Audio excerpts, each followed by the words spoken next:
할렐루야. 네, 주일 오후 예배 가운데 또 하나님의 은혜와 평강이 함께 하시기를 소망합니다. 네, 우리 12월 전도에 또 딱 12분 맞춰서 이렇게 나오셨는데 12제자와 같이 정말 주님만 따르는 제자의 삶을 잘 사실 수 있기를 소망합니다. 오늘 복이 되는 인생이라는 제목으로 하나님 말씀 나누도록 하겠습니다. 우리 한국인 만큼 복을 좋아하는 민족이 또 있을까요?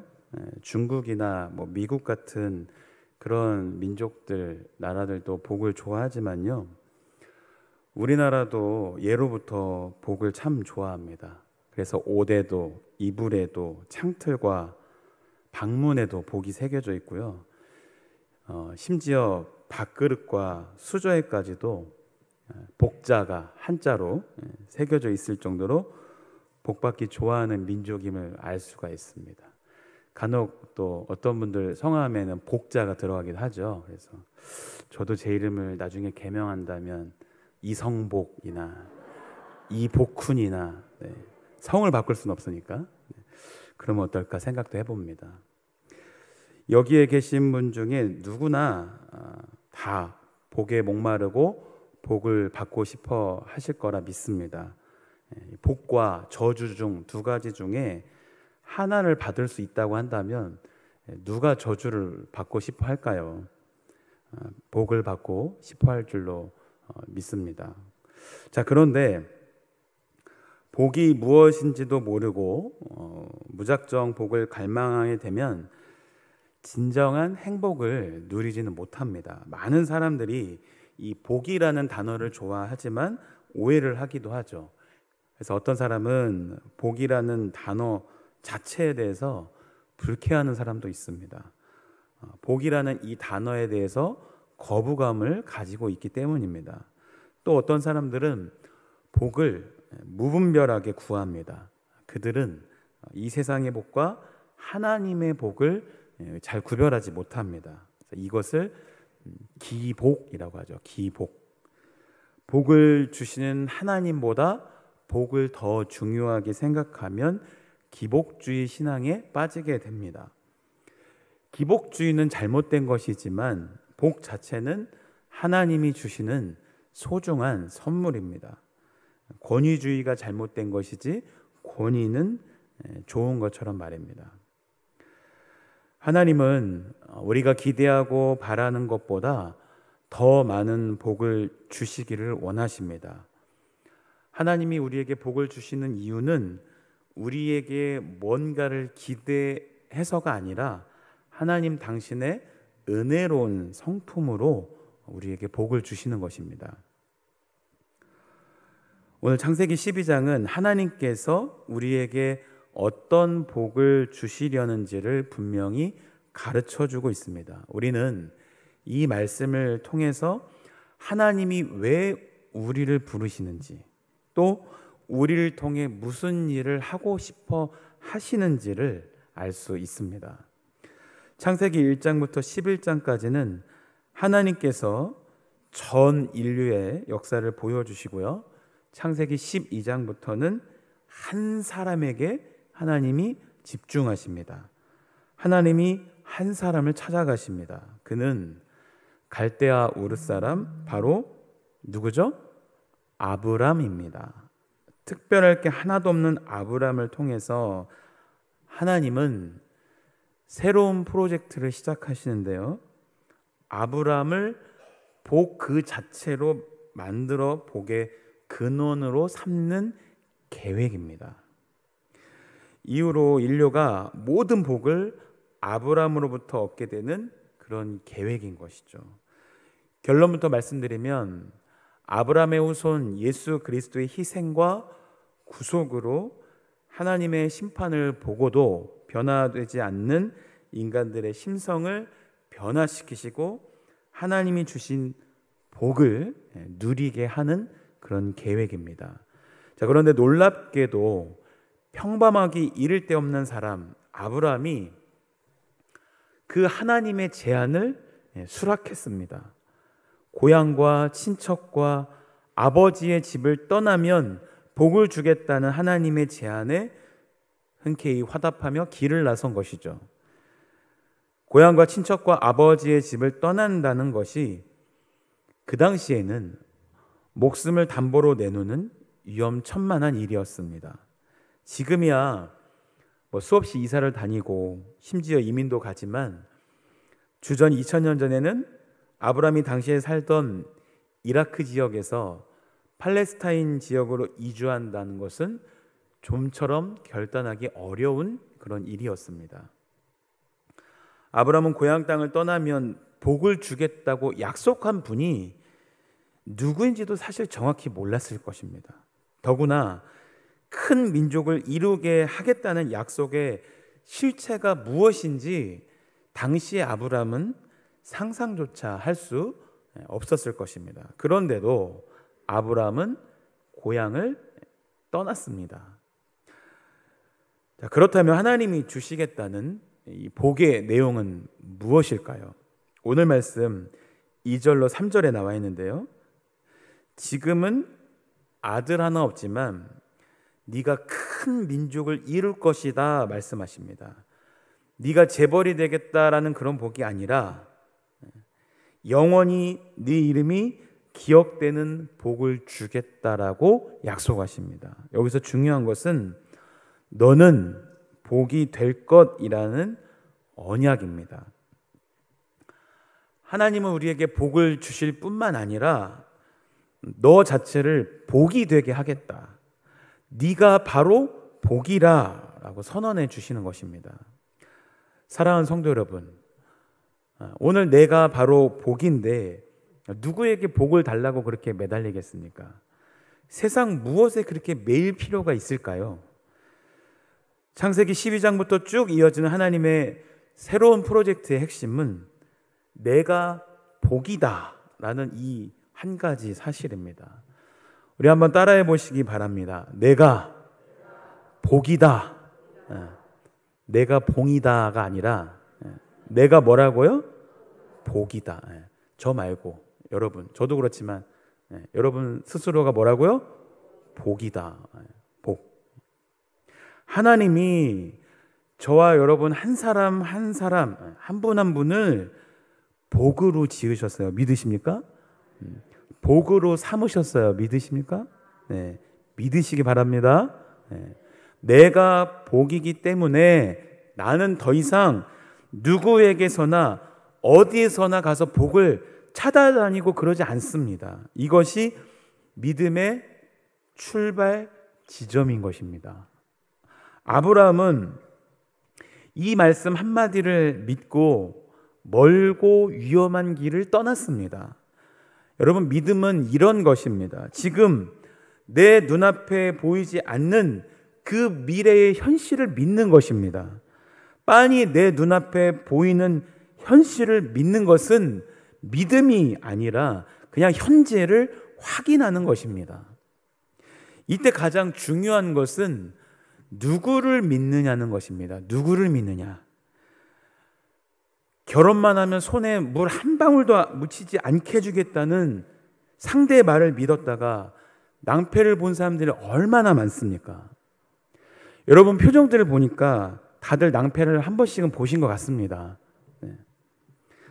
또 여기 투자하면 큰 돈을 벌게 해주겠다는 사기꾼의 말을 믿었다가 망한 사람이 얼마나 많아요.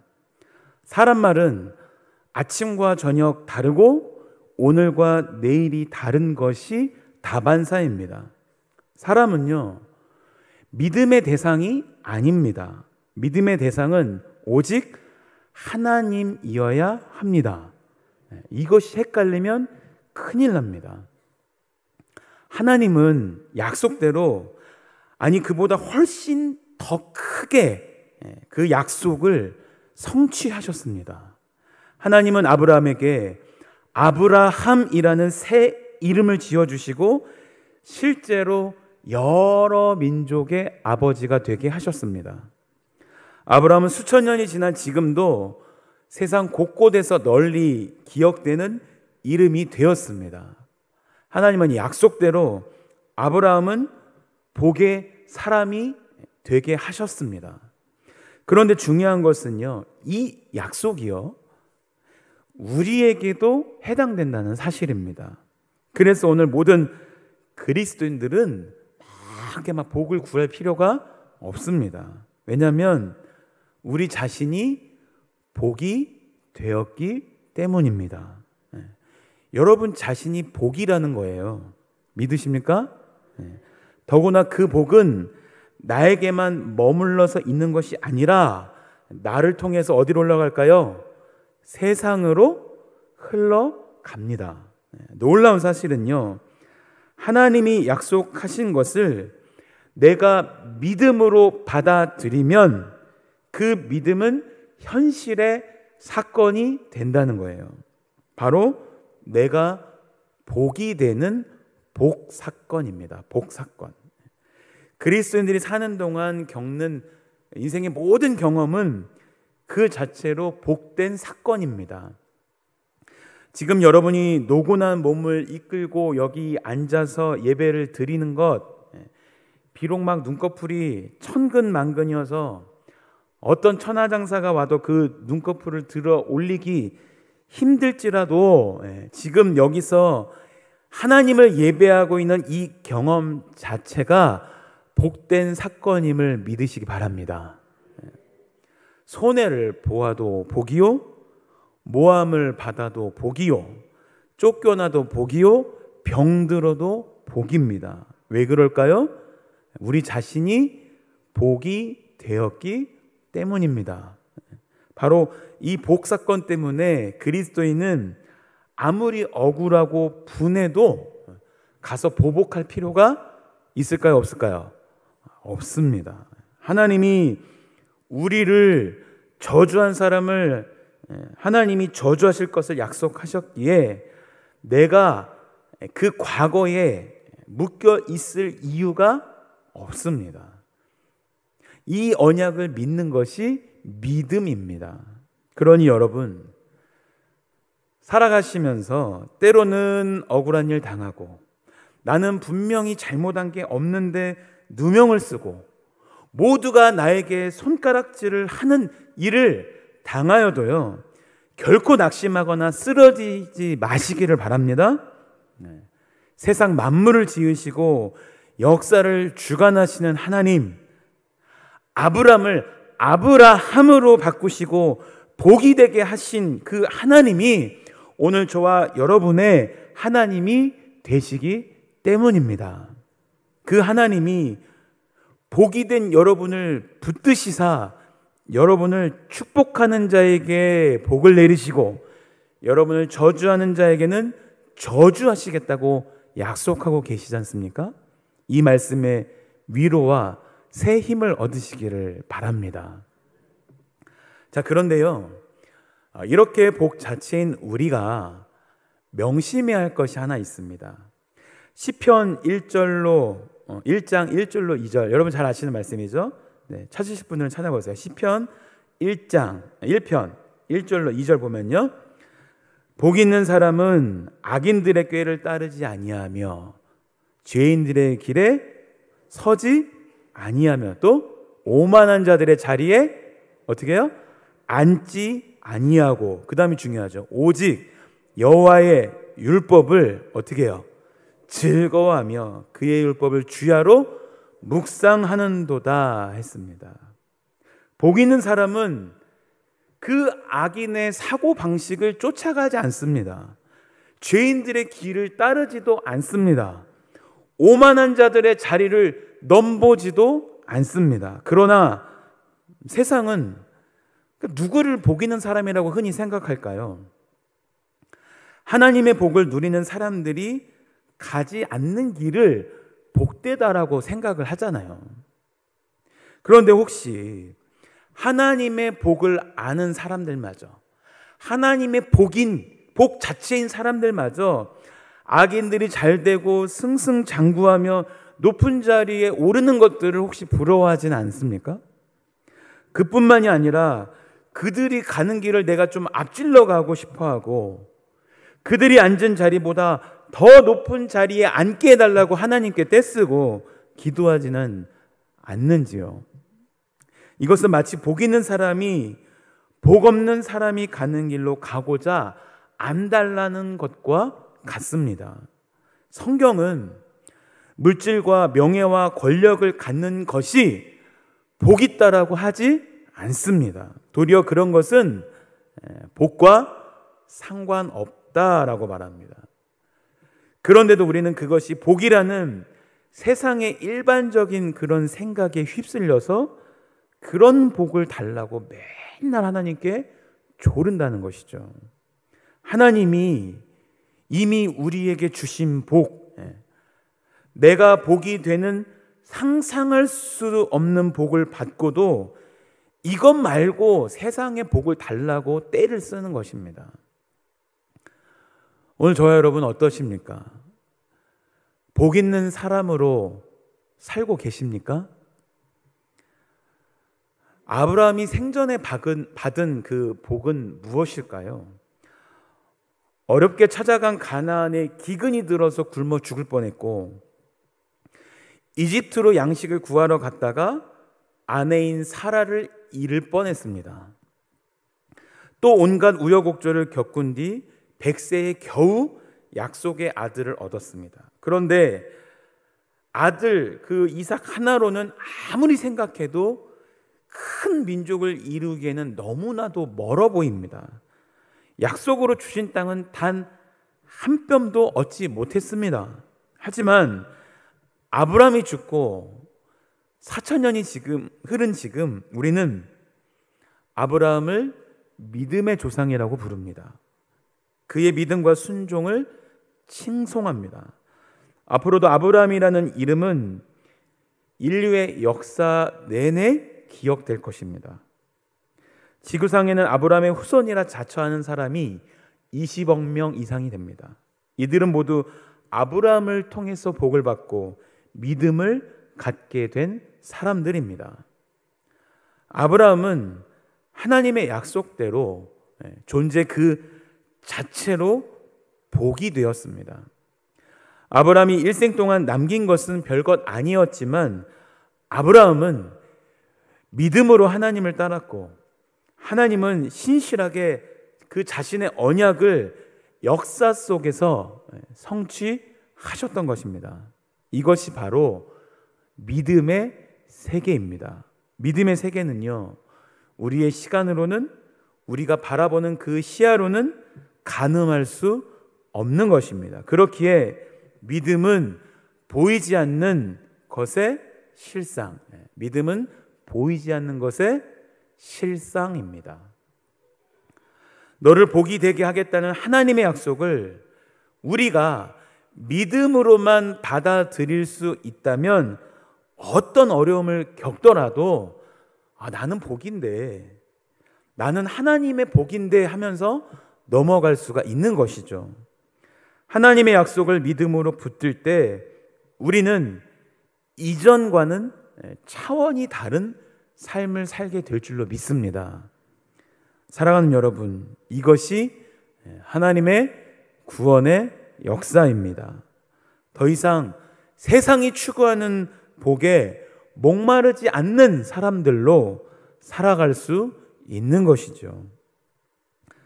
사랑하는 여주교회 성도 여러분, 우리 인생이 길어봐야 100세입니다. 하나님 나라의 삶과 비교하면 이 100세 인생은 나그네와 같은 인생일 뿐입니다. 하나님 나라를 소망하는 사람은 남이 갖고 있는 황금과 다이아몬드에 마음을 뺏기지 않습니다. 하나님 나라를 소망하는 그 자체가 복된 인생은 매번 남과 비교해서 매 순간 자신을 막 불행하게 만들지 않습니다. 그들은 이 땅의 숱한 인생들이 그냥 불쌍하고 안타까울 따름입니다. 도끼를 잔뜩 품고 아둥바둥 살아가는 이 땅의 삶이 참으로 안 됐다라고 생각할 수 있는 것입니다. 아브라함은 하나님의 약속에서 이 놀라운 비밀을 발견한 사람이었습니다. 본문 4절에서 아브라함과 함께 조카 롯이 함께 갈대아 우르라는 평탄한 삶을 버리고 길을 떠났습니다. 두 사람의 겉모습은 같지만 아브라함과 롯의 삶은 극명하게 갈렸습니다. 그 이유가 무엇일까요? 아브라함은 하나님을 믿고 길을 나섰고 롯은 그저 아브라함을 따라 길을 나섰기 때문입니다. 같은 길을 가더라도 하나님의 약속을 새기고 하나님만 붙들고 살아가는 사람과 하나님과 상관없이 누군가를 쫓아 길을 나서는 사람은 결국 다른 차원의 삶을 살 수밖에 없음을 우리가 알 수 있게 되는 것입니다. 사랑하는 성도 여러분, 그래서 그리스도인은 복 있는 사람이 되어야 할 줄로 믿습니다. 성경이 말하는 복 있는 사람, 복을 누리는 사람이 되어야 합니다. 복이 있는 인생으로 살아가야 하는 것이죠. 그렇지 않으면 평생 가짜 복만 쫓다가 인생을 망치게 됩니다. 그리스도인은 진짜 복을 소유한 진짜 신앙인이어야 합니다. 세상 복을 추구하기 위해 신앙을 가지는 것처럼 불쌍한 인생이 없습니다. 교회에 오시는 분들 많은 어떤 동기들을 가지고 오신 분들이 있는데 정말 주님이 좋아서 주님이 나를 구원하신 그 놀라운 사랑에 감사해서 신앙생활 하시는 분들도 많이 있지만 세상이 원하는 그 복을 받기 위해서 어떤 절이나 이런 데 가지 않고 그 한편의 방법으로 교회를 택하는 이들도 있습니다. 그런데 여러분, 신앙이 없다면 우리가 어디 가서 욕도 하고 불법을 저지르면서 막 자기 마음대로 살 수도 있을 텐데 신앙이 이렇게 있으면 그러지도 못하면서 하나님이 약속하신 복으로도 살지 못하니 얼마나 불쌍한 인생입니까? 사랑하는 여러분, 모든 인류를 복으로 살게 하기 위해서 하나님은 4,000년 전에 아브라함을 그 세상에서 불러내셨습니다. 우리 자신이 복이라는 사실이야말로 가장 복된 소식 중에 하나입니다. 이 복된 소식을 전하는 것이, 이 복된 소식을 내 입술을 통해서 전하는 것이, 이 복된 소식을 내 삶의 향기를 통해 전하는 것이 오늘 저와 여러분의 마지막 소명인 줄로 믿으시길 바랍니다. 그러려면 우리는 더 이상 세상의 복에 목마르지 않아야 합니다. 오늘 결단하십시오. 내가 더 이상 세상의 복에 목마르지 않겠다. 하나님이 나를 이미 복으로 삼으셨다. 더 이상 세상의 복아 나는 너랑 상관없다. 나는 오직 하나님의 복인 그 자체로 그렇게 하나님 영광에 살겠다 다짐하고 돌아가실 수 있길 바랍니다. 진짜 복을 구하는 바른 신앙인이 세워지지 않으면 이 교회는, 한국 교회는 더 이상 희망이 없습니다. 참된 이 그리스도인들이 그 희망이 되지 않으면요, 어디에서도 희망을 찾을 수 없는 것입니다. 바라기는 오늘 헌신의 의미로 나가는 우리 12여 전도회 회원 여러분들과 또 우리 모든 여주교회 성도님들이 하나님 말씀에 있는 대로, 하나님이 원하시는 대로, 하나님이 오늘 우리에게 복 주고 싶어 하시는 대로 그렇게 살아가실 수 있는 인생 되시기를 축복합니다. 하나님의 복이 되어서 여러분 한 번뿐인 인생 살아가시는데 기왕이면 더 높은 곳에 가치를 두고 한 번뿐인 인생 보다 더 가치 있게, 보다 복되게, 보다 예수 그리스도의 자녀로 축복된 백성으로 그렇게 복되게 살아가실 수 있는 인생 되시기를 주님의 이름으로 간절히 축복합니다.